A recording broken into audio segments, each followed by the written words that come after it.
ಆ ಮಸೂದೆ ಸಂದರ್ಭದಲ್ಲಿ ನಾವು ಚರ್ಚೆ ಮಾಡ್ತೀವಿ. ಕೆಲವು ವಿಷಯಗಳನ್ನು ಅಲ್ಲೇ ಮಾತಾಡಿದ್ರೆ ಸೂಕ್ತ.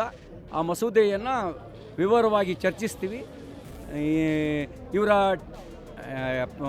ಮೊದಲು ಇಂಡಿಯಾ ಅಲಯನ್ಸ್ನಿಂದ DMKನ ಹೊರಗಾಕಲಿ. ಸನಾತನ ಧರ್ಮವನ್ನು ಡೆಂಗ್ಯೂ ಮಲೇರಿಯಾಕ್ಕೆ ಹೋಲಿಸಿದಂಥ DMK ಜೊತೆಗೆ ಇವರು ಮೈತ್ರಿ ಮಾಡ್ಕೊಂಡಿದ್ದಾರೆ. ಆ ಮೈತ್ರಿ ಮಾಡ್ಕೊಂಡವರಿಗೆ ಮಸೂದೆ ತರೋ ನೈತಿಕತೆ ಏನಿದೆ? ಮೊದಲು ಇಂಡಿಯಾ ಅಲಯನ್ಸ್ನಿಂದ DMKನ ಹೊರಗೆ ಹಾಕಿ ಆಮೇಲೆ ಮಸೂದೆ ಮಂಡಿಸ್ತೀವಿ. ನಾವು ಅಲ್ಲಿ ಚರ್ಚೆ ಮಾಡ್ತೀವಿ. ಕೆಲವು ನೋಡಿ, ನಾವು ಕೆಲವನ್ನ ಇಲ್ಲಿ ಚರ್ಚೆ ಮಾಡಿದ್ರೆ ಸೂಕ್ತ ಇರೋದಿಲ್ಲ.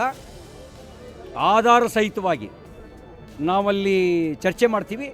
ಇವ್ರಿಗೆ ತಾಕತ್ತಿದ್ರೆ ದ್ವೇಷವನ್ನೇ ಹುಟ್ಟಿರ್ತಕ್ಕಂಥ ಮತಗಳನ್ನು ಮತಗ್ರಂಥಗಳನ್ನು ನಿಷೇಧಿಸಲಿ. ಆ ಮತಗ್ರಂಥಗಳ ಹೆಸರಿನಲ್ಲಿ ಎಷ್ಟು ಭಯೋತ್ಪಾದನೆ ನಡೀತಾ ಇದೆ. ಆ ಮತಗ್ರಂಥಗಳ ಹೆಸರಿನಲ್ಲಿ ಯಾವ ರೀತಿ ದ್ವೇಷವನ್ನು ಎಳೆ ಮಕ್ಕಳಿಗೆ ಕಲಿಸ್ತಾ ಇದ್ದಾರೆ, ಇದೆಲ್ಲವನ್ನು ವಿವರವಾಗಿ ಬಿಚ್ಚಿಡ್ತೀವಿ. ಇವ್ರಿಗೆ ದಮ್ಮಿದ್ರೆ ಆ ಮತಗಳನ್ನು ನಿಷೇಧಿಸಿ ತೋರಿಸ್ತೀವಿ.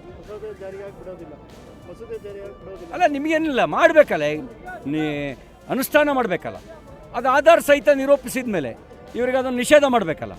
ಅದನ್ನು ಹೇಳ್ಕೊಡೋವನ್ನು ಒದ್ದು ಒಳಗೆ ಹಾಕಬೇಕಲ್ಲ. ಎಳೆ ಮಕ್ಕಳನ್ನೇ ಭಯೋತ್ಪಾದಕರನ್ನಾಗಿ ತಯಾರು ಮಾಡೋರನ್ನ ಒದ್ದು ಒಳಗೆ ಹಾಕಬೇಕಲ್ಲ. ಒಳಗೆ ಹಾಕಿದರೆ ಇವ್ರಿಗೆ ದಮ್ಮಿದೆ ಅಂತ ಹೇಳಿ. ಇಲ್ಲದೇ ಇದ್ದರೆ ಇವ್ರಿಗೆ ದಮ್ಮಿಲ್ಲ, ಬರೀ ಹೇಡಿಗಳು ಅಂತ ಅರ್ಥ ಆಗುತ್ತೆ.